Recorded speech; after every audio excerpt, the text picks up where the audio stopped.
Aloha, welcome. Ooh, hold on. Let me turn it down a little bit. Okay, I'm JayDreamerZ, and thanks for joining me. This is Ancient Oblivion, which is going to be a series that I'm doing. Basically, kind of going back, talking about titans and hidden history and the way that the world used to be a long time ago. The stuff they don't really teach us in school, except for referring to it as some Greek people believed in some myths. You know what I mean? I believe there's a lot more to myths and stuff like that.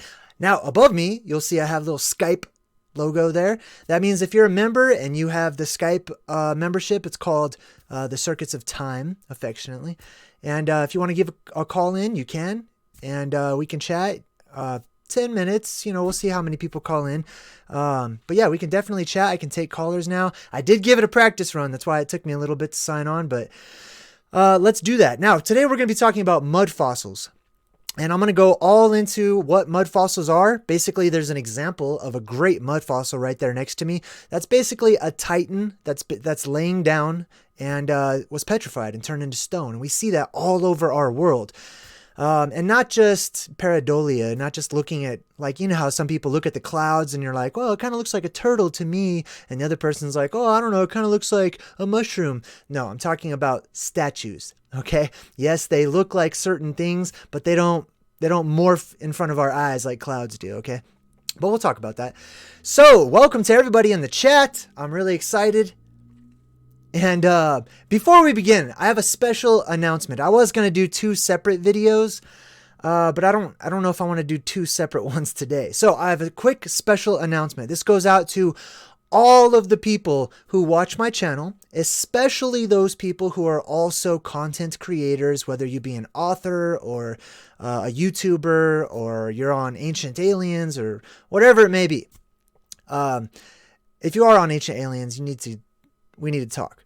But anyway, I wanted to address something real quick, and that goes along the lines of giving people credit. You know what I mean? So, for example, I first heard about mud fossils through a couple of different YouTube channels who had picked up on it a while back, like maybe 2 or 3 years ago. And I started watching those channels, and I was really into what they were saying, and I thought that it really resonated with me and my research. Oh, hey, by the way, unlearn the system. I'll get with you. I will totally get with you. Anyway, let me get back to the credit thing real quick. And I've kind of touched on this before, but basically, for example, there's Roger at Mud Fossil University. He's another YouTube channel. Hey, if the picture or audio lag, let me know in the chat. I've got the chat pulled up right here. Just type in @JayDreamerZ. Hello, Misty. Hello, Semyaza. Thanks a lot.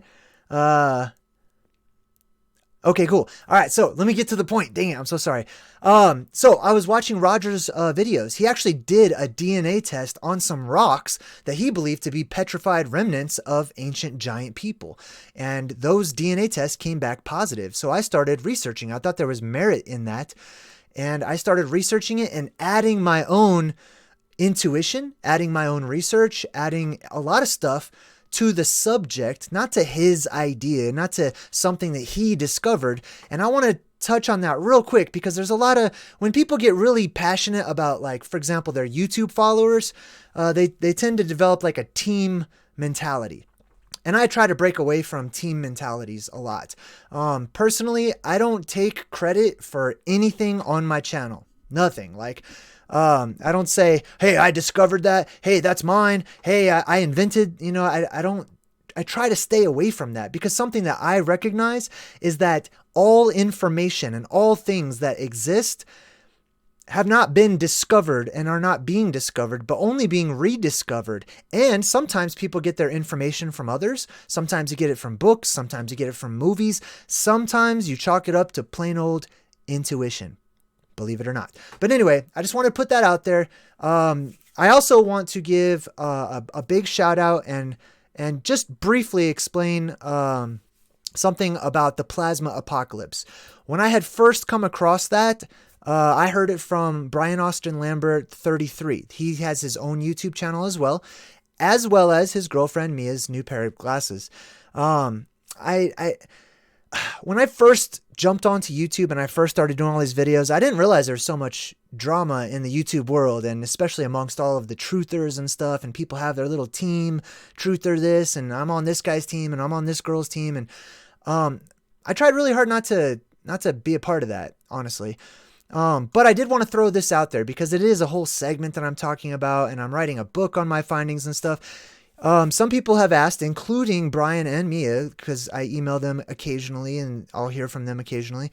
And if you guys are watching, this is for you as well. I have no enemies and I have no qualms with anybody. But here's the situation as far as that particular thing goes. Okay. And this is for Roger as well. The main reason, when I first started doing videos, I gave them all shout outs, but then like it gets redundant after a while. You don't want to continuously like, hey, shout out to this person again. Hey, shout out to this person again, for bringing the topic to my attention, basically. Right. I could understand it would be different if like I was reading somebody's copyrighted book or something like I did that one time and I totally got in trouble for it. When I read that one guy's, book about King Og, I just started reading it and he did not like that. And I totally get it. I do. But anyway, the reason that I don't shout out all these people all the time, especially Brian and Mia, is because, I took into consideration some of the information that they had shared to begin with before they stopped kind of doing YouTube videos and stuff. Right. And then they had a website and it sort of became like their business was to talk about their findings and whatnot. So I had a moral dilemma. Did I join the website and pay some money to get some more information about what they thought? Or did I study it myself, take what resonated with me, and apply my own research that I've already done in areas other than those topics, right? And see how they're all interconnected, right? And continue to study those subjects myself. So for anyone out there that wonders why I don't give certain people credit or whatnot, it's mostly out of respect for them, because I don't want to associate myself with those people and say, and basically assume that they believe in everything the way I present it. You know what I mean? That they're on board. Like I wouldn't want to do that to those people.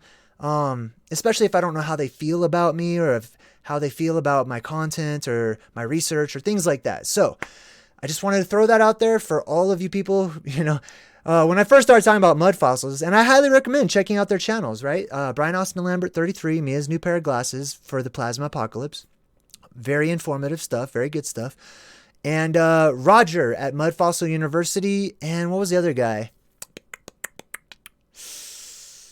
I can't remember. Oh, Wise Up. I think he was the other one I was watching to begin with. But those last two, they do a lot of mud fossil research and stuff. And while, everyone has their own opinion, everyone has their own perspective, everyone has their own research and the way that they see it, I will continue to be sharing my own research. Oh, and that's the other thing too. I never wanted to join people's website or get involved or pay other people for information and then take that information and purposefully share it for free to all of you fine people. I don't feel like that would be right, and it would sort of be putting a dent into other people's finances and families and stuff. So I went off on my own, as I do with all things. I don't give people credit for books that I've accumulated and all my knowledge or teachers from high school or anything like that. If people ask, I will absolutely, talk about where I got the information. But I did want to throw that out there because I care about all you guys, all of you. And I love your research. I love that you're all following the path that you see as being true and it resonates with you. And I believe that you're all trying really hard to do the right thing. Okay, so I just want to put that out there. Now, let's jump in. Like I said, you can call in if you have Skype, if you're in the Circuits of Time tier, membership tier. If you do want to talk to me in the chat, just type in @JayDreamerZ. And hey, let's do this. Let's do this. Everybody. I know some people don't like Brian Austin Lambert or his girlfriend or anybody, but I'm going to ask you respectfully, let's keep the good vibes. We are the good vibe tribe, okay? So we don't have to like other people. I would highly recommend that you practice it, like I talk about on my Sylvan Lining Tuesdays, because we need to start seeing ourselves in others, which means we are like them and they are like us. You see what I mean? But anyway, I just want to encourage everybody, keep the good vibes and the positive comments and stuff like that. and try to encourage people too, because everybody walks a different path, and I'm trying really hard to grow myself and to respect that. So, all right, that's enough about that. Let's talk about mud fossils. Let's see here. Let me just make sure the chat's good. Okay, cool. All right, everything's good. All right, so let's talk about mud fossils, and I'm going to go through my slideshow here. Now, what are mud fossils? Okay, there's no real definition to it, okay, so I'll give you my interpretation. Basically, mud fossils are the statues, in essence, the rock statues that you see and we all see all around the world, just like this one right here, of an ancient time. I call it ancient Oblivion. It is a time in prehistory or pre-recorded history or a time that we have basically forgotten about collectively. Some of us are starting to remember. Some of us have always remembered.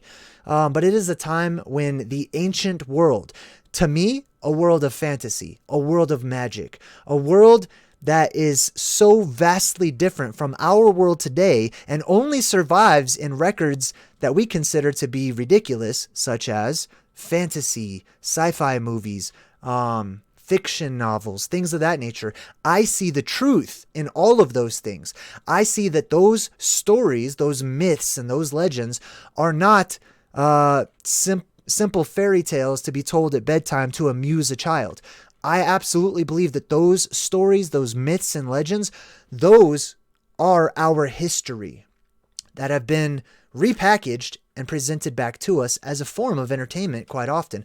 But just as some of the greatest teachers throughout time all spoke in parables, they spoke in metaphor, they spoke and taught the deepest truths of life in story form. So I have learned to pick up on those breadcrumbs when I'm hearing the stories. And I believe they're all true. So basically, a long time ago, our ancient world, many parts of it, including the titans, the giants, the huge plant life that once flourished, petrified. Much of it, not all of it, but much of it petrified. And we'll talk about how as well. But I'm going to just kind of go through all of these pictures. This is in Fontainebleau, I believe it's called Fontainebleau in France. And it's a place I really want to go. So if you live in that area, let me know because I'd love to come visit. But this is actually a whole park that has all these weird rock formations. I'm really into all of the rock anomalies and stone anomalies of the world because of things like this. To me, this clearly looks like it's not just some rock that just, got together and some dirt hardened or whatever. This is a shape, and it looks to be like a shape of like the head of a snake or something, right?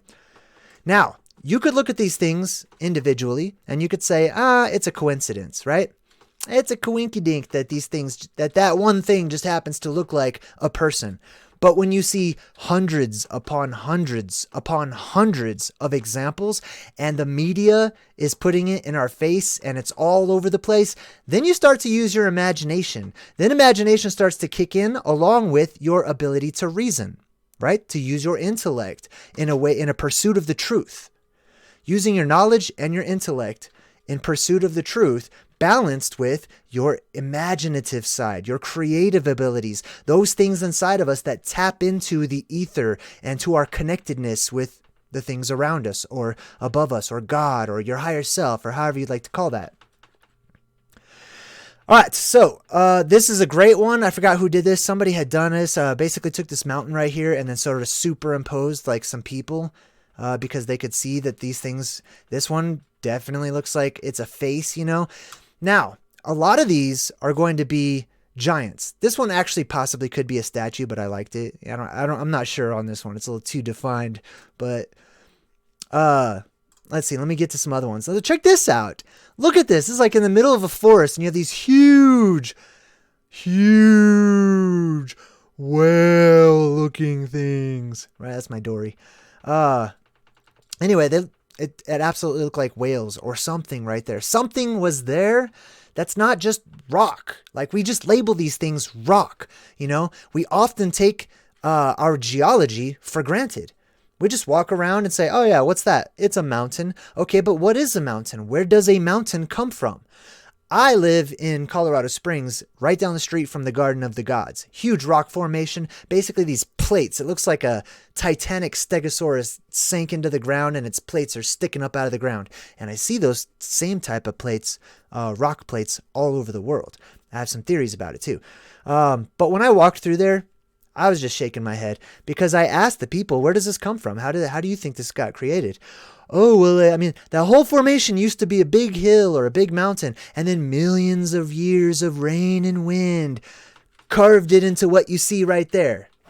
No. I mean, like, common sense, you look at that and you say, I don't think so. Like, that's not millions of years of wind and rain. And not only that, but anytime I hear this whole millions of years ago, if its story starts off like that, I know there's another story going on. That's a piece of the puzzle, but there's way more to it than that, because I believe, based on my research and experience in life, that these things, these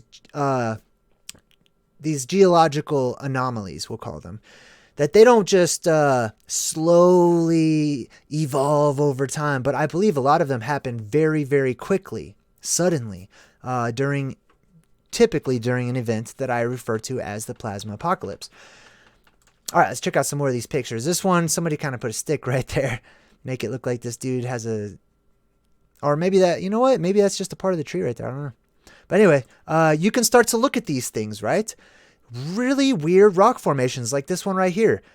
It's got shoulders. It's got sort of a head. It's got arms or something. It's got what look like legs right there. These are all over the world. Even some mountain ranges, you could kind of turn them on the side and you could say, that was made by something, right?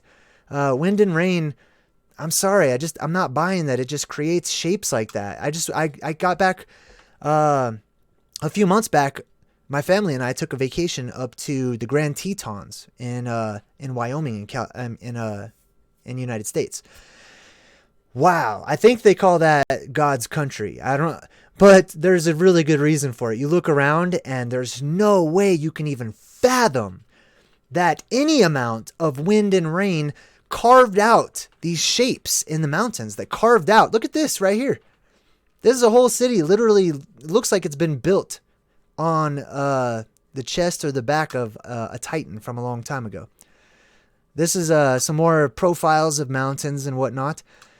Now, here's what I'm going to say. Not all of these are what they look like. This one looks like a face, right? If you turn it sideways. Doesn't mean that it is.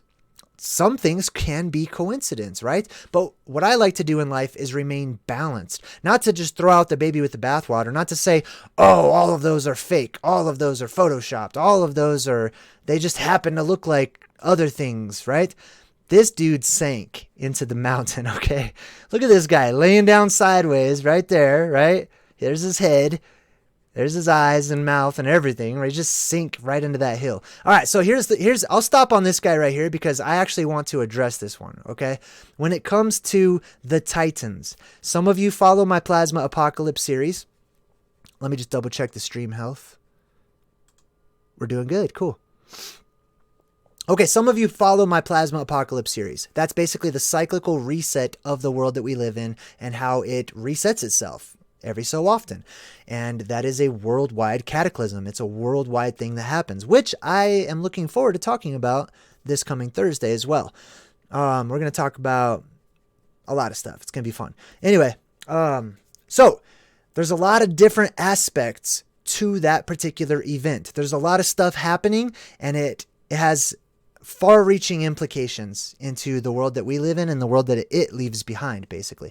So one of the things that happens during the plasma apocalypse, and this is corroborated throughout every single religious text and ancient text that I have ever read when it comes to the study of the end of things or eschatology, is a worldwide earthquake. The entire world shakes massively, off the charts. Now, what happens is, I don't know if you guys know this or not, but academia has recently discovered that the ocean that we have on top, that people call the seven seas, which is it's just one giant body of water. It's one huge flood, okay, that's still there. So yeah, the world was flooded. That's where the oceans came from. It didn't come from ice comets. I'm sorry. I mean, ice can fall out of the sky, absolutely, and does, and will. But I don't know about the whole ice comet thing. There's truth in everything, so I'll leave that one to you. But anyhow, academia has discovered recently that not only do we have an ocean on the top of our world, but there's even more water under our world. Okay, under the crust, under the alleged crust of our world. One sec. I'm doing oil pulling. I don't know if you guys know what that is, but it helps with like cavities and stuff. And so I had oil, coconut oil, like swishing around in my mouth for like 20 minutes. Probably too long, but to make my mouth all dry. Anyhow, so here's what's going on with our world. We have water on top, or water at the surface level. Academia agrees that we have even more water underneath our world, right? And we all know that a while back, let's say back in the cowboy days or the Renaissance or a long time ago, hundreds of years ago, a millennia ago, doesn't matter. We all know that there are certain places in our world, many places in our world, where you can just go out and start digging and eventually you'll hit lava. No, water. You'll hit water. Because people went out and dug wells. They dug up water from the ground. That's because there is water in our earth. A lot of it. There's so much water in our earth. Now, you don't have to take my word for any of this stuff. Feel free to research it and look it up and stuff. I'm just sharing my research and my walk and my path with all of you. But anyhow, here's what happens when you have dirt or rock and mud and all this stuff that has water in it or under it, and you start violently shaking it like, I don't know, a worldwide earthquake.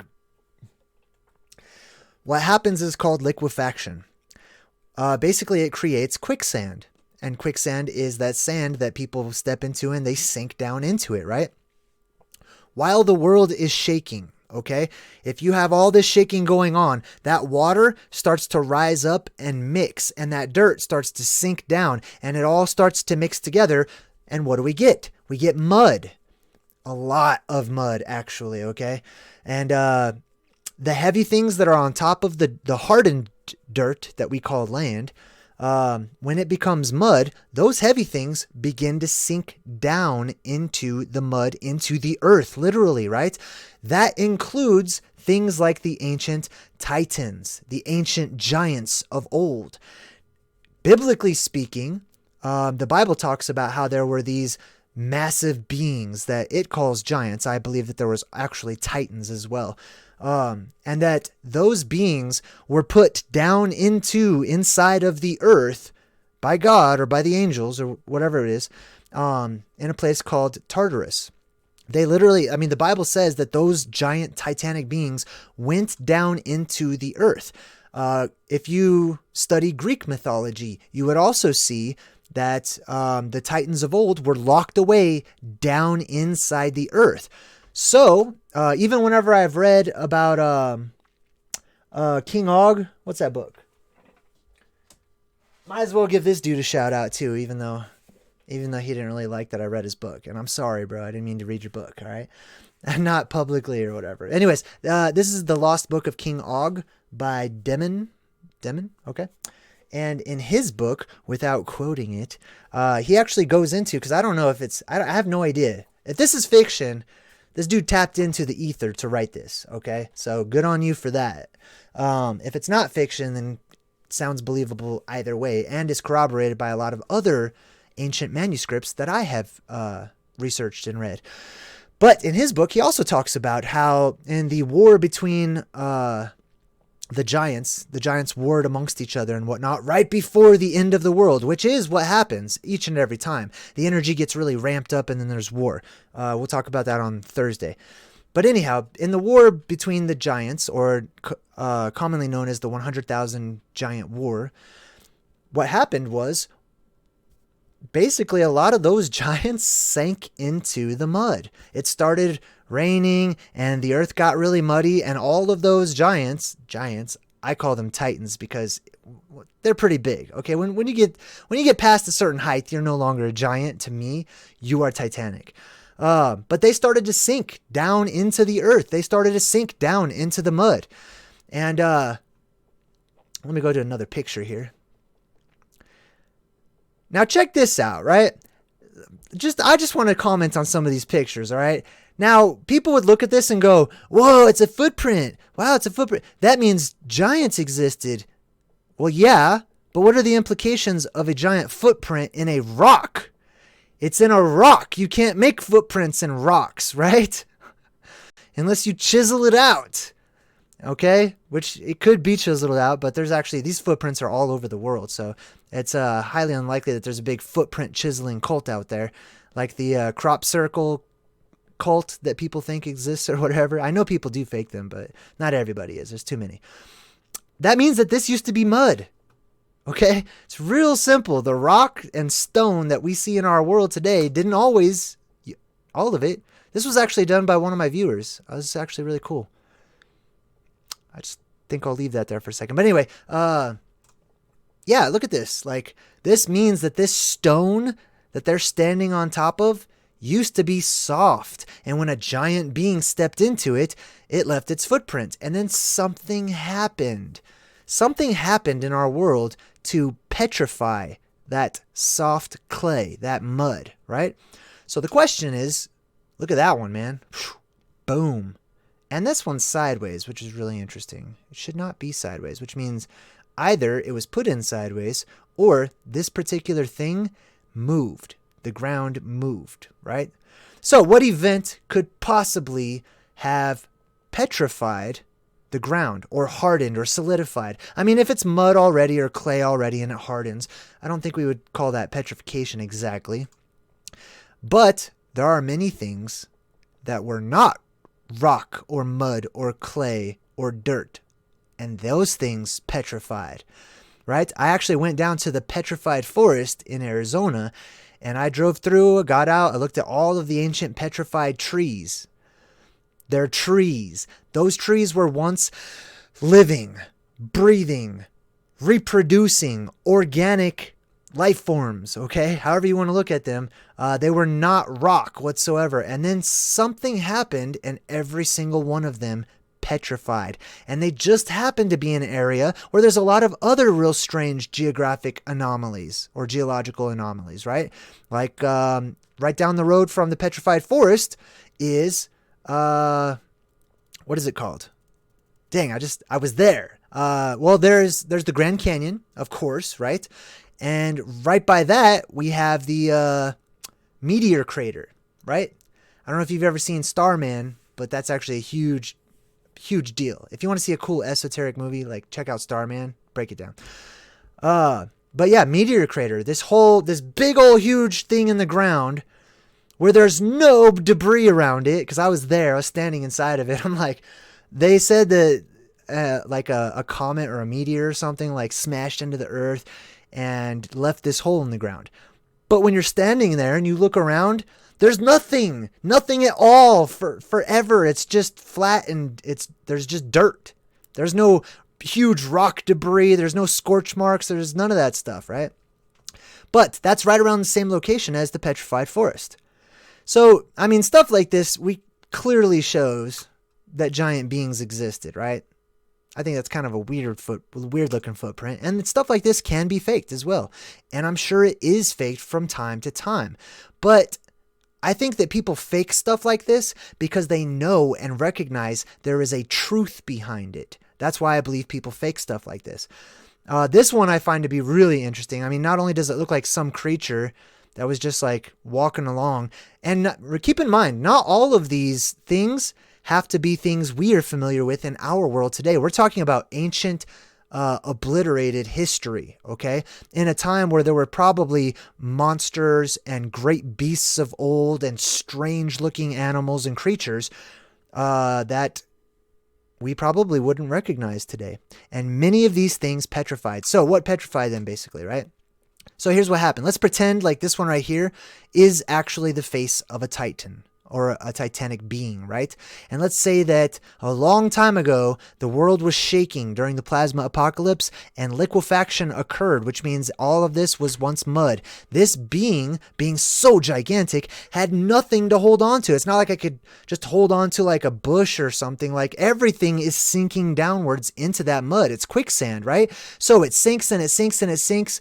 And let's say it got to right about here and the earth stops shaking. Check this out. When the world stops shaking, all that mud almost instantly solidifies. Whatever's inside of that mud gets stuck in that mud. Okay? So let's say this was the head of a titanic being. The world was shaking. Liquefaction occurs.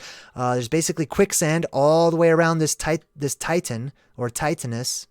I don't know why. I think that's like a female head. Can't tell. Anyway, and it sinks down. Then the world stops shaking and boom, right when it gets there and it's trying to, breathe basically, the ground solidifies once again. And you can easily look this up on YouTube or Google or anything. There's videos out there where people take dirt or whatever it is and shake it up real good. And they have stuff inside of it. One guy on a YouTube video I saw, he even had like a hot tub or something like that. And he would he would aerate it. He would blow in air and all the sand in there, right? So if you jumped onto the sand, you'd be on top of it. You wouldn't be able to go into the sand in the hot tub, right? But whenever he blew the air into it, it shook up all the sand, which means that the person on top instantly sank down into that sand-filled hot tub. But the moment he turned off the air, the moment the sand stopped vibrating and shaking, boom, it solidified. And that person that was in that hot tub got stuck in a sand-filled hot tub. The same exact thing with the ancient titans of old, right? Now, that sand is still going to be wet. Just because it stops shaking doesn't mean it's no longer wet, okay? The water is going to start, seeping back down into the earth or whatnot, but for a while, it'll still be wet, right? Now, imagine this. These beings sink down into this wet mud, and then on top of that, we have these huge strands of plasmic fingers coming down from the heavens, or the opening in the sky, quite literally, during this event. And if you don't know about the plasma apocalypse, I did make a short, 7-minute video hitting the Cliff's Notes of my own interpretation and research. So check that out, okay? It's called What is the Plasma Apocalypse, I think. But anyhow, that huge electric charge basically comes down, hits the mud, which has water all throughout it, electrifies it, and then petrifies the object that is encased in it, right? And that for me, that perfectly explains how much of this mud or clay or debris or whatever it is turned into stone, and why they have these footprints and stuff like that all over the place. Now, why would it be sideways like this, right? Oh, hold on. Jumping in the chat. Hey, it's Pinecone is in the chat. What's up? It's Pinecone. Britt. Hey, everybody.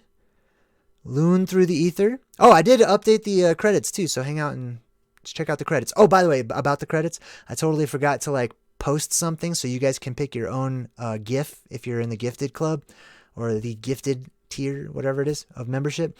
So all of you are going to be represented by elves. Okay? It's, it's December, etc.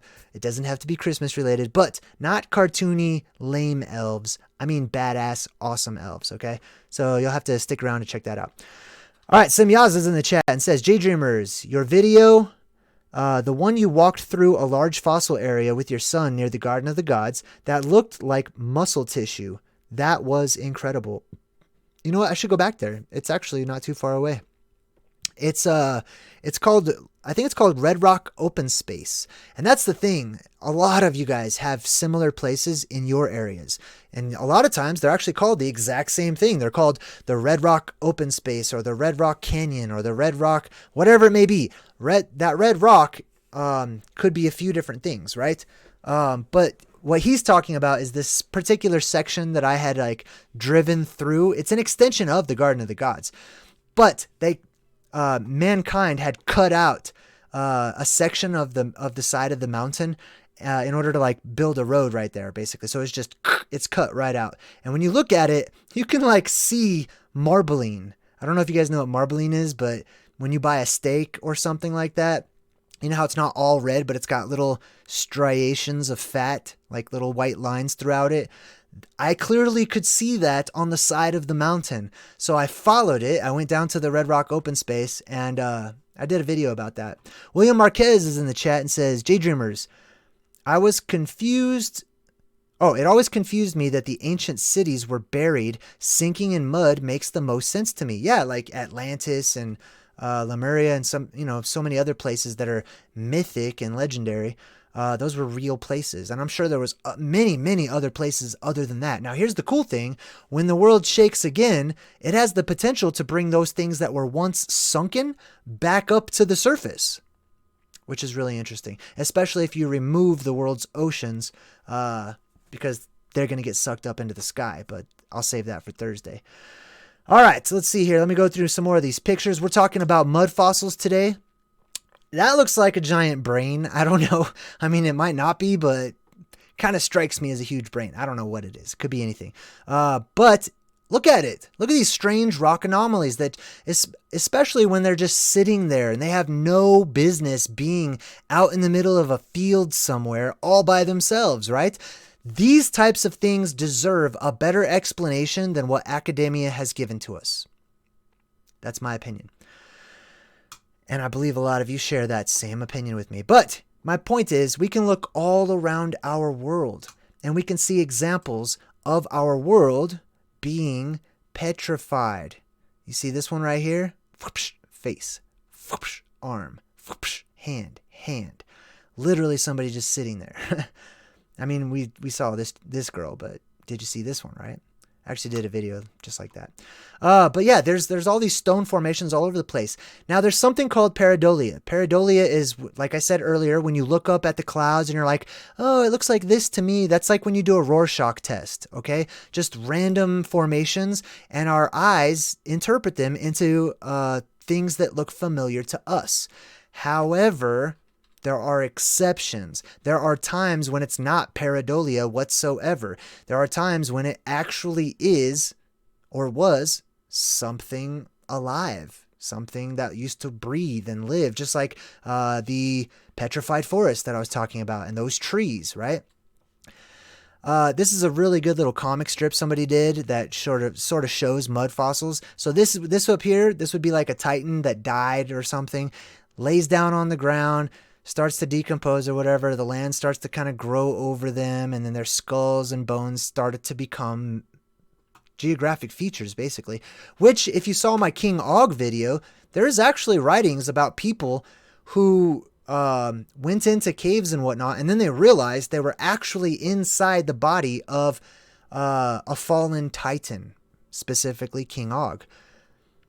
Semyaza is in the chat and says, JayDreamerZ, if you're woke, you see a lot more clear and never rule anything out. Not just, oh, that's a rock formed after a gazillion years. Yeah, okay. Yeah, I know, right? But see, that's the thing. That's the thing. It's not bad. I don't think it's bad when people believe that. Or, that's I used to think the same thing, But that's how far down we are on our path. So I'm trying really hard not to compare myself where I am now to others and where they are now. Instead, I just like to compare myself now to where I used to be. Like playing golf. You know what I mean? Not into sports that much anymore, but golf is one of those sports where you're not really competing against other people. You're just trying to beat your own score all of the time, right? Trying to get a better score.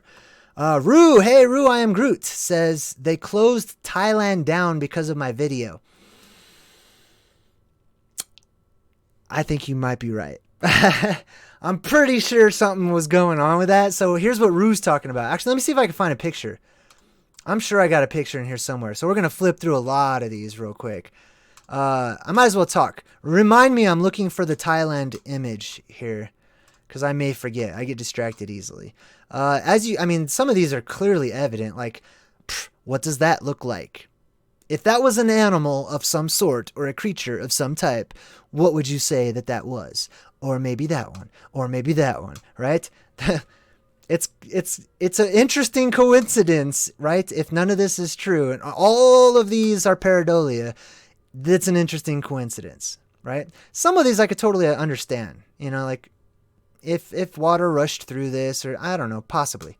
But some are less easy to just pass off on nature and just saying millions of years. And I really like how a lot of them had this little skin-like cell structure to them, especially in this place. This is in Fontainebleau, in France. En français, Fontainebleau. I have to go to France. They'll probably think I'm ridiculous. Yeah, it clearly looks like an elephant, right? All of these things. This one kind of looks like those other things I saw earlier. This one reminds me of those angels. If you ever saw that movie Noah that Hollywood did, like the flood story remake of, right?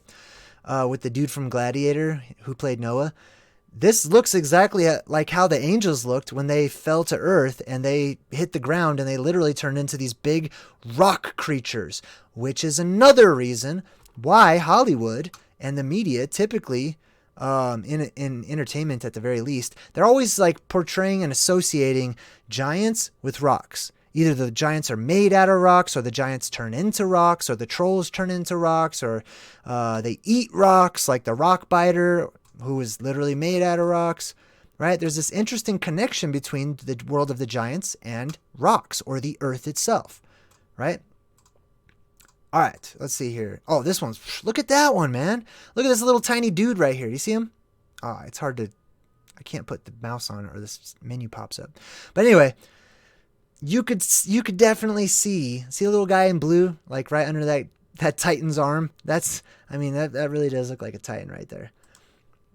That definitely looks like somebody laying on their back right there.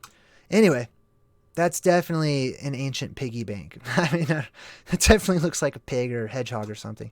Anyway, a lot of these things are going to look like stuff. And a lot of times they look like animals as well. And when they do look like animals, like this one right here, look how gigantic it is. See the trees down there at the bottom? Well, people are going to be smaller than those trees. Imagine how large all life on Earth must have been back then, right? You got me excited, Rue. Now I'm thinking about how I may have closed Thailand down, right? Okay, I want to try to find that video because Rue has a really good point, and she may actually be correct. Oh my God, look at all these examples. Oh, this one's really interesting. This is from the Giant Park. That's a few cities north of where I live. Let me see if I could blow this one up, because this whole park was built after, like, it was a children's park. Really interesting too, because I took my drone there, and when I flew my drone up above this children's park, the swing sets, there was like a whole bunch of swing sets. I've got it on the computer somewhere. I just don't know where it is. But there was a big 666 in the swing set. Like, it blew my mind. And then they have these huge rock giants that were like halfway in the ground, sort of buried. And it's just like a giant park where, like, there's this dead giant and these children play on top of it and stuff. And it says the playground theme, Mauna Moku and the Stone Giant, sponsored by the Rotary Clubs of Fort Collins. And then they've got a little symbol for the eye in the sky, the plasma apocalypse, whatever you want to call it.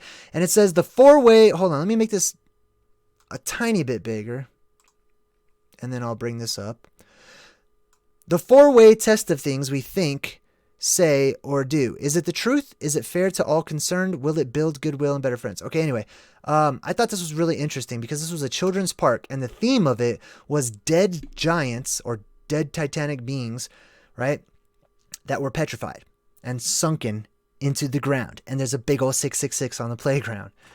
Really interesting. I hope I can find it. This is actually this is the thumbnail I used. So this, I looked at this. This is most likely, okay, it could be real. It could be. But I kind of examined it. I really examined it, actually. And I'm pretty sure it's just like concrete, okay? And it's sort of shaped to look like some toes sticking up out of the ground. But just because it's not real doesn't mean it doesn't represent something that is or did happen factually and historically. And that's why they've got the foot sticking up out of the ground. And there are statues all around the world that show like images of giants, and they're sinking down into the earth, or they're trying to come up from the water, or whatever it may be. Reaching up their hands and stuff like that, right? This was also done by another viewer. who actually interviewed me. He has like a little radio station, which is pretty cool. This one's pretty cool too, because it totally looks like the luck dragon on the bottom there. Like a petrified luck dragon, literally. Oh, this one right here, this reminds me of the biblical story of Lot's wife. So in the Bible, there's this character named Lot. He was the cousin or nephew of Abraham. I don't remember. And Lot was instructed by the heavenly angels, hey, there's going to be a cataclysm and it's going to wipe out the place where you live in the city. So he instructed him, you need to get out of the city, which, by the way, is good advice when the worldwide cataclysm comes. You need to get out of the city too. But they also told Lot, make sure you don't look back at the city. Okay, don't look back at whatever's happening, which is probably huge strands of plasma coming in from space. Okay, it's not really space, but coming into our world from the outside of our world and grounding themselves on major cities. Well, Lot's wife looks back, and guess what happened to her? She became petrified. Now, it describes it with a little bit more artistic license, and it says that she became a pillar of salt. Salt is earth, is rock, is crystal. Like, they became petrified. People can also be petrified. This is an interesting one that comes up a lot in my research, actually. And I find it really interesting to see what people's thoughts are on how this was created. A lot of times people are like, did ancient alien technology, was it used to cut lasers through the rock? And I'm like, could be. Why would they do that though? Like, was it a kid alien with a laser gun just playing around and shot some random rock? Or maybe this wasn't always rock, right? Maybe some bigger being, like, I don't know, sliced down into it, and maybe this was alive at some point in time. Maybe this wasn't even a rock. Who knows? And maybe it got petrified during the plasma apocalypse. I don't know. But what I can tell is there's a lot more to the story than this is just some sort of rock. And obviously on this side, it's completely flat as well. So it looks like it was being cut or something to me. But definitely evidence for more to the story. Look at this. This is also Fontainebleau in France. En français. And look at this. That to me says skin. Look at the formations there. Scales, skin, whatever you want to call it, exoskeleton, I don't know. But that looks like it was once life of some sort. Okay? Oh, Evan Scorpio says it's called a real Titan found. Well, I don't really want to play the video of it or anything. Hey, this is kind of what I was looking at.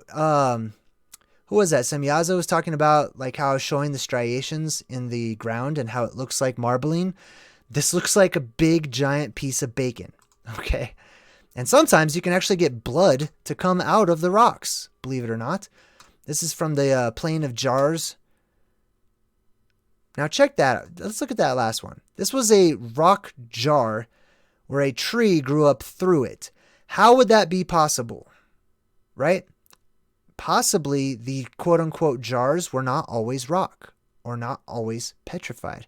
That's something I would like to encourage everyone to keep in mind, especially if you're watching Ancient Aliens or one of these other shows that talks about like alternative views on history and stuff, and they try to jump to these conclusions on how the ancient man carved out the rock using primitive tools or whatnot. What if it was not always rock? What if it was not always solid? Something we should keep in mind. This one right here actually just reminds me of like a bunch of things that were sinking down into the earth, and they're all looking up, and then the earth stops shaking. They get frozen in the ground there. And these things make their way into our culture, and they survive the test of time, like Gulliver's Travels, right? With the Lilliputians. That's just some artwork there. That one's, I believe that's in Fontainebleau as well. This one to me looks like somebody doing this. Right? It looks exactly like that. I mean, I do like some of the artwork and images. This is also in Fontainebleau. Look at this. It looks like a giant, typical alien head, basically, right? I don't know what to call it. It looks like how people typically portray the aliens, which I think is really interesting because the dragon gods of Far East Asia, like, for example, people in China, It could be China or Japan. I don't remember. Honestly, I'm just going to be honest. But they have the dragon gods, and they believe that they are the descendants of those beings, right? What if the dragon gods or the aliens had huge slanted eyes that kind of look like that? And whenever they mated with the humans of the world, they passed on that specific gene to that specific location at that specific time. This one's hard to see because I'm right next to it, but it kind of looks like somebody was sitting down on a nice little comfy chair with a great view of the end of the world, basically. Like that one dude on Armageddon. Remember that? Oh, man, that was cracking me up. Look at that. These all speak for themselves, in my personal opinion. Like, and not only that, but you've got the sort of scaly looking skin as well. Now, remember, you have scales. Okay, like if you were to look at your skin under a magnifying glass, you could see that it's kind of pieced together in a scaling type of structure, okay? Imagine if you were like a mile tall. You wouldn't have to use a microscope. It would just be evident, right? A lot of times there are pieces, maybe these beings, they became petrified and broke off. Like these, to me, these are huge, giant feet, basically, possibly. Okay. And a lot of times we have to guess at this stuff, right? But we start where we start. Our foundation is there's more to the story. There's something here. Can't quite put our finger on it, but we know there's something here. So we start to examine it. We start to research and look into it, right? But the broken off feet and all that stuff, that reminds me of the Colossus of Rhodes, right? Which was not just a myth. For the longest time, that was an actual historical fact. The Colossus of Rhodes existed. And it stood guard over, I think it was a Grecian city. I don't remember which one. Well, Rhodes, I guess, right? But it stood guard over the entrance of the harbor. And it stood up there. And then, legend has it fell down one day or it toppled over or whatever, right? And I actually researched the Colossus of Rhodes.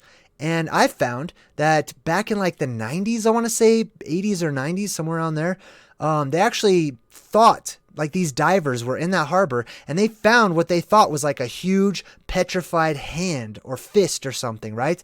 Told the government about it. The government quarried off the whole harbor. And then a short time later, because they were going to start bringing up all of these petrified Titanic body parts. And then a short time later, the government, for some reason, said, put it back. It's just a rock. Just stop it all. Stop all your research and just put it back, right? All right, what was I looking for? We're trying to go to Thailand. Now, this is what I'm talking about when I say that these things make their way into our pop culture, right? This is the truth that we remember. So when we exercise our creative abilities, we tap into the ether. We tap into our higher selves. We tap into and open ourselves up to God or the truth or however descriptive language you like to use is fine. But we tap into these things. We resonate with them and they make their way into our media, our movies, our books, fiction, sci-fi, all that stuff, right? And that's why here on Star Wars, in the world of Jeddah, that's a whole different story, but that's why you have this huge rock formation that looks like it's just a hill or a mountain. But when you start looking at it closer, you realize, wow, your first thought is going to be, wow, look, there's a giant statue on the ground, right? No, there's not. Why in the world would they build a giant statue that's halfway buried into the dirt and put it on its side like that? See, this is where our creative abilities come in. We're able to fill in the gaps.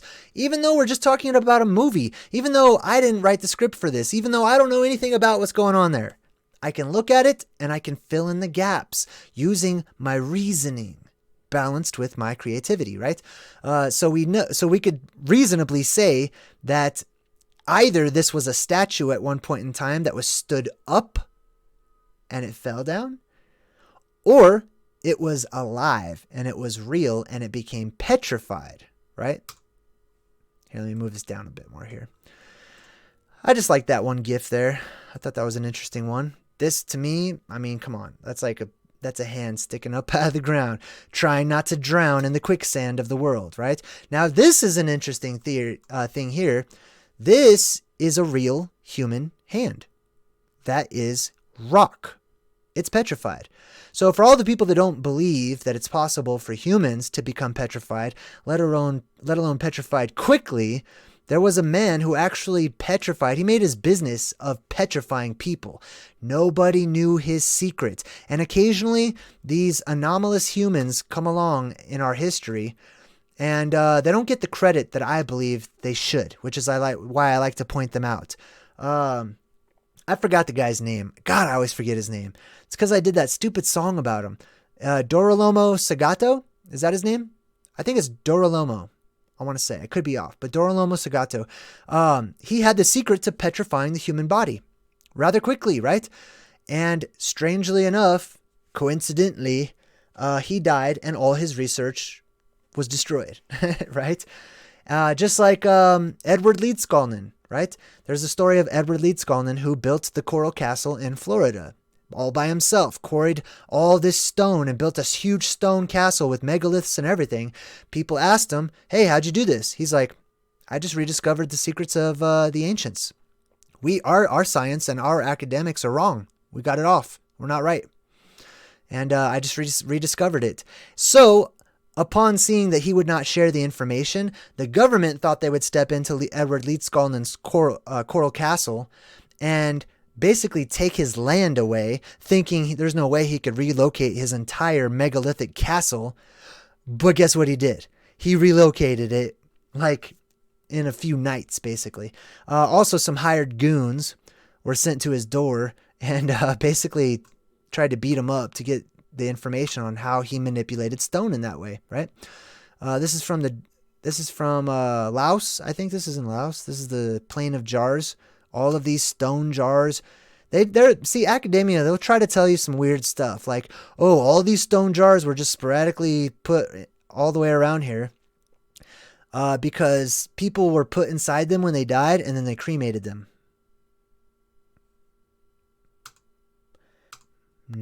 Okay. Let's move on.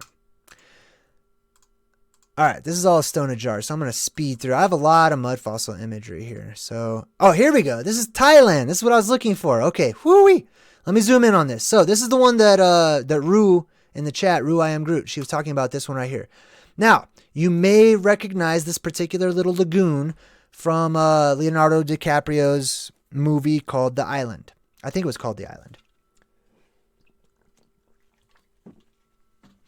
Sorry about that. And this is where it was filmed, right there in that little lagoon area right there. And you might just say, okay, looks like, there's some mountains and there's a little lagoon, but let's take a closer look. Boom. Let's take an even closer look. I need to zoom way in on this woman because that's what you're looking at right now. And there's lots of pictures of this. I first saw it in a video. And as you can see, if you look close right here, you're going to see cheek, head, eyes, nose, mouth, shoulder, arm, tricep, hand, chest. This is a Titan.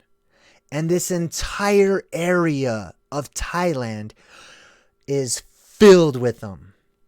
Just filled with them all over the place. So I saw this in a video and I was like, whoa, like it was somebody's vacation video. Excuse me, vacation video. 1 second. I got a burp. I'm so sorry. Oh, I didn't mute it. Oh, that's embarrassing. I'm so sorry. I thought I muted the mic. Oh, that's embarrassing. I'm so sorry. All right. I'm only human. Or maybe I am. I don't know. I'm just playing. All right. Anyway, so as you can see, let's zoom back out now, right? I looked for many images. I searched the internet. I wanted to find out this particular Titan, this particular mud fossil, which is what it's called when ancient life instantly became petrified in our obliterated past, right? But I wanted to see this one, and I wanted to see it from multiple angles. So I started to look for pictures. I found lots of pictures, and in every single one of these, it was not a trick of the camera or anything like that. You could see the mouth, the nose, the eye, the head, the cheek, the shoulder, the arm, the possible hip and everything, all there, right? So I did this whole video on that where the grass person is. Okay, the little grass person I photoshopped in there. That's right exactly where this person is. I just photoshopped it on top so you could sort of get an idea. And then I started to take a look. I zoomed out. I started looking up aerial imagery of this particular island right here. And this whole area is called Maya Bay. Now, after I did my first video that's called A Real Titan Found, right? It's my only video I've ever done that has over 1 million hits, over 1 million views. People check this out. It's like a 2-minute long video, and it's very compelling. That's why it has so many views. After that video, 3 months later, as it started to blow up, I'm not even joking, this whole bay right here was shut down by the government. Dead serious. And they're trying to say that like, oh, it's such a large tourist population that they were concerned about pollution or whatever. So they shut it down. They stopped making money on their main tourist attraction 3 months after I did this video showing you, hey, that entire area is full of ancient petrified dead beings. Thailand shut their island down. Oh, here's another one too. So the other one you can see is kind of right there. That's where the face was. And then I noticed that there was another shape over here as well. It's kind of hard to see because I actually outlined it there. But then it reminded me of Pompeii, right? And many of us know the story of Pompeii, basically, where allegedly there was the volcano that blew up and there was the pyroclastic flow. People got caught up in it and they instantly petrified. So don't imagine these are human beings, but imagine that this is the Earth. These are Titans. The plasma apocalypse rolls on through as they're trying not to drown in quicksand, and they end up dying. And then the Earth stops shaking. They get frozen solid in place and basically become many of our geographic mountainous regions of our world. And then, of course, during the next cataclysm, when the water inundated our world instead of the plasma, right? The water falls down. I'll have to do another video on that one because I've really been focusing on like the upcoming plasma event, which is the red sky, or whatever you want to call it, the orange sky, purple sky. And that's the shift where our energy will be going up, even light. All of it will be going up. But when it comes down is whenever I believe water comes down and floods our world, basically. So that would fill in all these crevices, and it would leave us islands and stuff, basically, right? Now, this is reflected all over the place, just like back here. Let me blow this one up. Now, you can see, what's this monster called in Moana? Help me out. What's this one called? Evan Scorpio says, Jay makes a video, shuts down the beach, government steps in. Pretty much. Yeah, wait till I write this book.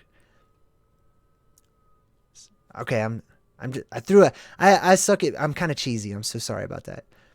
I started writing my book. Anyway, what's this monster called? This one over here is Tefiti when she's all nice. Taka, that's what it's called. Okay, so you can see Taka if you're familiar with Moana, right? That's Taka. Once again, titanic beings associated with the earth or rock or stone. This one happens to be made out of lava. Now you can see Taka's remnant over here, the island. You see that? Tefiti over there? Over here? She's like, there's the arm, there's the shoulder, there's the head. Here, let me move it over here so you can see it better. Here's the head. Boom. Right there. Here's the shoulder, here's her arm, here's her hip. Now let's go back. Boom. Hip, shoulder, arm, head, etc. This is in a Disney movie. Okay? This is the truth hidden in plain sight. And this is basically kind of how it happens, right? You've got these giants and titans. They die, they fall down, and they become petrified, and then nature takes its course. It does not take millions of years. The time since then, up until today, of course, time is going to add to the growth and the overgrowth and the shrubberies. Sorry, reminded me of a movie. Now, like I said, it's not just titanic humanoid type beings, but plant life and other living types of life as well, including mushrooms. Now, I went on a search for the mushrooms of the world, and my God, there are so many. And for those Star Trek, Trekkie fans out there, you'll also notice that mushrooms play a huge and integral part, especially in the new season of Star Trek. Mushrooms in space, literally, right? As well as giant tardigrade phanozoids in space in Star Trek Discovery. Here's mushrooms. Boom. That's a mushroom. Those are people, okay? That is a giant mushroom. That's not Pareidolia in action at all. That is taking a real life thing. See how that mushroom, I can't move the mouse down there. How do you get rid of that? There's got to be a way I can.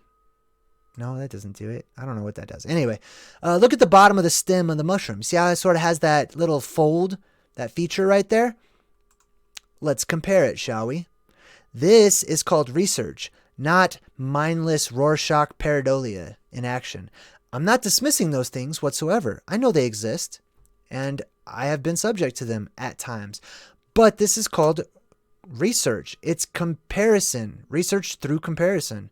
Just like comparative mythology, you can compare things in real life and you can learn a lot from the world around us, including the way things used to be. Then all of a sudden, our fantasy stories, those fantastic stories of the past, start to make sense as to why they include these interesting elements like gigantic mushroom, a huge mushroom kingdom. Looking at you, Mario Brothers. And killer clowns from outer space, or white-faced beings, whatever you want to call them. Simyaza. Okay, let me jump back into the chat. Sorry, I was missing people. Simyaza's in the chat and says, JayDreamerZ, road trip Thailand. Let's take vacation from our problems. Baby steps to Thailand. Baby steps to the boat. Baby steps to the mud fossil. Simyaza also says, the sign reads closed due to JayDreamerZ opening eyes. You know what? That sounds very believable. And if I helped to close down Maya Bay in Thailand, I couldn't be more proud. So, all right. So here's some more mushrooms. Let's check out all these mushrooms. Those were real mushrooms, right? I just wanted to put like a comparison. Real mushrooms, interesting rock formation. I actually have some of these same rock formations. I don't know, probably like 30, 40 miles away from here, out in the plains. I might go back there. I'll have to go out there and do a live stream from out there. But yeah, we see these mushroom type things all over the place. These mushroom rocks. I mean, that's to me, that's what they were. Now, this one is actually from the Garden of the Gods, where I live, right? This is what I was talking about when I said it looks like the Stegosaurus plates are sticking up out of the ground, right? It possibly could be fungus. It could be ancient fungus, possibly. However, I have another theory. I believe that, especially with a lot of these rock formations where they're plated like that, typically at a slight angle, I believe that the plasma, when it came down, if you don't know what I'm talking about, it's basically like titanic electrical influx into our world. That came down. And remember, you guys can call in on Skype too. If anybody wants to call in and you're having issues, let me know in the chat and I'll be happy to try to help you out. But what if that plasma, remember, the world is going to be muddy. It's going to be like a liquefied, muddy world, right? Now, let's say you have that huge electromagnetic charge or electronic charge, whatever you want to call it, right? I don't know a lot of the mechanics, and that's why other people that I mentioned earlier in the video at the beginning, they have their own areas of expertise. So I highly recommend doing your research, broadening your horizons, taking in and gleaning from what everybody has to say, right? Like, for example, Mia's New Pair of Glasses, that channel is, her area of expertise is on like current events and like stressing like all of the signs of things that are currently happening right now, which I will touch on in the future because I do realize, you know, when it comes to the plasma apocalypse, I should probably put a little more urgency out there, I guess, a little bit, but I don't have to because that's not the type of person I am. I don't have to. Other people are very good at that. And so I let them do what they're good at and I do what I'm good at. Okay. But my point is we all have our little areas of expertise. This is my area of expertise. But anyhow, it looks to me like this possibly could have been made, and other geographic anomalies or geological anomalies, they're made by the ground literally being pulled up from above, right? That plasma gets so close to this wet dirt or even touching it and electrocuting it that it possibly can just pull it right up out of the ground and then petrify it and harden it. Right? Especially if it's mud or something. Or another idea, right? Because I don't throw out the baby with the bathwater. It could be that, and it could be and some other things. It depends on what we're looking at, and it depends on its surrounding context, which is the geography around it, right? It could be something like this. Mushrooms also look like that from time to time, right? This is one of the most famous ones. And like I said, they're usually at that weird angle like that as well. This is from Star Trek, so another one for you Trekkies out there. Jenny. But yeah, here's some more fungi, some mushrooms and stuff. They grow in just like that. So, I don't know. It seems to me like this is the Garden of the Gods, down by where I live. It could be that plasma drug its way in this particular direction and pulled the wet, muddy earth up into the sky, hardening it at that particular point and at these areas right here, right? It could be that. Possibly also could be this. It could also be something that like fell down or they grew up like that. But one thing I do know is when I went to the Garden of the Gods and I asked the people that worked there how this exact structure was made, they told me wind and rain over millions of years. Stop. What? No, I don't think so. I'm sorry, but if you were to see that mountain range back there, that's NORAD. I'm pretty sure that's NORAD back there. But the rest of the Rockies don't look like that. Not remotely close. So I'm going to disagree, and Circle's going to get the square. That's actually a cool thumbnail I made, just kind of comparing the two from one of my videos. That is one of the rock monsters I was telling you about from the movie Noah. And if you look, it's actually got a little bit more symbolism than just the fallen angels or whatever. Excuse me. This particular angel would be like a seraphim, which I believe in the Bible had 6 arms, okay? Now the 6-armed creatures from the heavens are phantazoids, okay?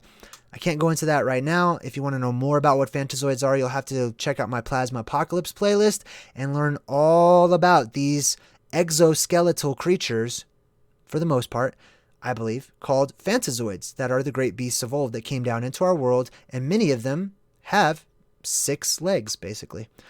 This is a stone table that's completely made out of body parts. As you can see, there's an ear there, there's the foot there and everything. And this is on display. They are rock. They are literally petrified. And these are what they call standing stones all over the world in strange areas. Could it be that either plasma came down and pulled the wet, muddy earth up, petrifying it as it made a connection to it, as it grounded into it?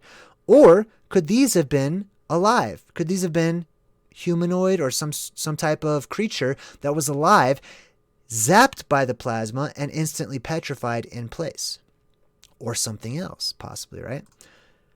This is a close-up of that same Maya Bay, Thailand Titan, and I just put a filter on it so you could sort of see more of the features. I would love to go here and just dig right into this thing to get some samples and give it to Roger at Mud Fossil University and have him DNA test the heck out of this thing. This one right here is in Hawaii, actually. As you can see, there's the this is the Mud Fossil Titan over here to the side. Let me see if I can... How do I move it over now? Oh, I just move it. Okay, cool. So here's the Mud Fossil Titan over here on the side. You can see like there's a face there sort of looking off to its left over its shoulder, sort of sitting down, holding on to its knees or something, you know what I mean? And it looks to be absolutely petrified. And I also scoured the internet for this particular one. Now, interestingly enough, this valley right here in Hawaii, this is known as the Valley of Yao. Or Yo. However you want to pronounce it. Basically, it's Yah or Jehovah or Yahweh, however you want to say it, right? Like the Navajo, the Navajo, the Navaya, all of that stuff. It's all words for the same event or the same god or the same creature or whatever it is. This Valley of Yao is where they filmed a lot of Jurassic Park. That just happens to be about titanic, gigantic creatures of a sort of monster-like appearance, or one could say phantazoids, right? But yeah, there's definitely one there. And I've seen this image on video because people, tourists upload videos to YouTube all the time. So I'm just on YouTube for hours looking up Valley of Yao, and I'm just looking everywhere. I had no idea where this even was. It took me a long time to sort of familiarize myself with this particular valley, to sort of know where everything was in my head. And every time I had to try to orient myself every time I watched a new video, and I ended up familiarizing myself with this particular area in Hawaii. Clearly, you can see that looks like a giant bird or an eagle or a vulture of some sort, right? That one looks like kind of like a monkey, toad, frog, ostrich, camel, dragon. I mean, those look like whales to me. I don't know if they're whales or not, but whatever they are, they have no business being there, basically. Can we agree on that much of it? Like, they look very much out of place. Either that, or all their surroundings look very much out of place, right? Here's some more stuff there. We already seen some of these ones, so I'm just kind of... You know what? I think we went through all of them. Cool. All right. So, here's what I'm going to do. I'm going to shut this down real quick. I'm going to shut the slideshow down. That way I can get back to my cool pyramids. Now, nobody called in on the Circuits of Time. Did anybody want to call in? I'm looking at the chat right now. Is there anybody who would like to call in? I'm just double checking, making sure I didn't miss a call or anything. I'm pretty sure it goes doop, doop, doop, whip, whip, doop, doop, doop, whip, whip, doop, doop, doop, whip, whip. I don't know. Somebody's gonna make a GIF of me now. I'm just kidding. Yeah, it kind of does look like a sperm whale. You're totally right. Unlearn the system. Okay, well, that was pretty much it. I just wanted to talk about mud fossils. I know we haven't gone there for quite some time. And also keep this in mind, too. Like, stuff like the pyramids here, people are like, how did ancient man build it? I always do my Ancient Aliens dude voice. But, yeah, people are like, how'd they get all those rocks piled up there? What if they were not always rocks? What if those were shaped, right? What if they didn't just chisel out these stones and haul them up on ramps and stuff? Like, what if it was a lot easier back then? Especially, oh, hey, Vanessa V donated $10. Thank you. I get to put some gas in my car. I really needed that. I appreciate it. Thank you, at Vanessa. Yes, I really appreciate that. Thank you.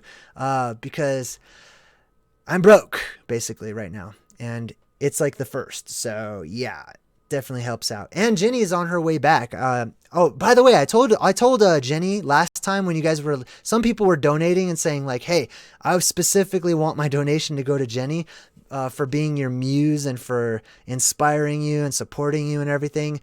I told her all about that and had her watch, and it just... She, like, almost cried. She teared up, and she was very emotional and happy about it. So, Jenny, on behalf of Jenny, she says thank you to all of you. She went to a wedding out of state, a family wedding, and she's driving back right now. So I'm not sure where she is right now, but I think last I heard she was in Idaho? No, Ohio. I don't know. One of those states where there's pretty much nothing. But yeah, she's driving through. She'll be back home later tonight. And she says thank you very much. And I'm thanking you all on behalf of my family. So I really appreciate it. Okay, does anybody in the chat, does any of the Good Vibe Tribe have anything else before we wrap things up, basically? That's sort of a recap of mud fossils and the ancient world. Now, that only applies to stone and the age of stone when our world was petrified and turned into it was the age of stone, basically, right? Because either all of our technology was sucked up through the sky during the plasma apocalypse or sank down into the earth during the same plasma apocalypse. So we lost a lot of stuff, and all we were left with was mud, right? And the mud flooded throughout the world, and like some people in the chat were saying earlier, like a lot of ancient civilizations literally sank into the mud, which is something we'll end up talking more about because liquefaction is a huge danger when it comes to the plasma apocalypse. So we're going to touch on that some more in the future. And for everybody who has sent me tips and suggestions and things like that, I just want to thank you a lot. I did put into the community section, the community tab on my channel here. If you go to the community tab, I posted, if anybody knows, hey, look at that, Unlearn the System. Thank you. gave New Zealand $5. Thank you very much. I'm just saying thank you in the chat real quick. Okay. Thank you very much. Now I've got a half a tank of gas. Yes. Yes. That's good news for me. Because I pretty much only use the gas. I don't do a lot of travel except for picking my son up when it's my time for him to be with me, because him and his mom and me, we like split custody because, we don't live together. So yeah, I like being able to pick up my son. So thank you. I appreciate it. Anyway, I'm getting a little distracted. I don't remember where I was going with that, and I don't want to go on and on and on. Hey, if you are another YouTube channel and you want to talk with me about this, or maybe work on a collaboration, let me know. I did jump on Brother Sanchez's show earlier, but I wasn't able to get his attention. So, I like his work as well. Oh boy. Look at that. Look at the sticker in the chat. Look at the sticker. What is that? Is that a fox? Oh, that's a samurai fox, dude. That's tight. You see how the fox in the chat on that sticker, the samurai wore those little horns that went out like that?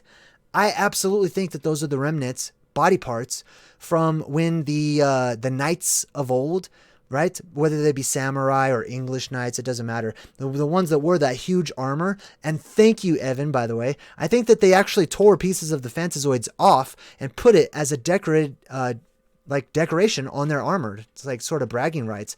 At Evan, I have to say thank you. I literally have, I don't know how much money these are, so I don't know if it's not American dollars, but either way, I get to fill up my gas tank and I'm really excited about it. So that's awesome. And I really appreciate you guys. Okay, so I'm going to wrap things up. Nobody called in on Skype today. Check out my membership tier. There's a join button on YouTube, unrelated to my website, so please do keep that in mind. Yeah, my website, JayDreamerZ.com, and YouTube are two separate entities. So please don't join one thinking that you're going to be joining the other one as well. I appreciate it. Thank you. I'm so distracted right now. I'm getting all giddy about the donations. I appreciate it. Anyways, if you guys do want to call in, I love to take callers. I would love to do that.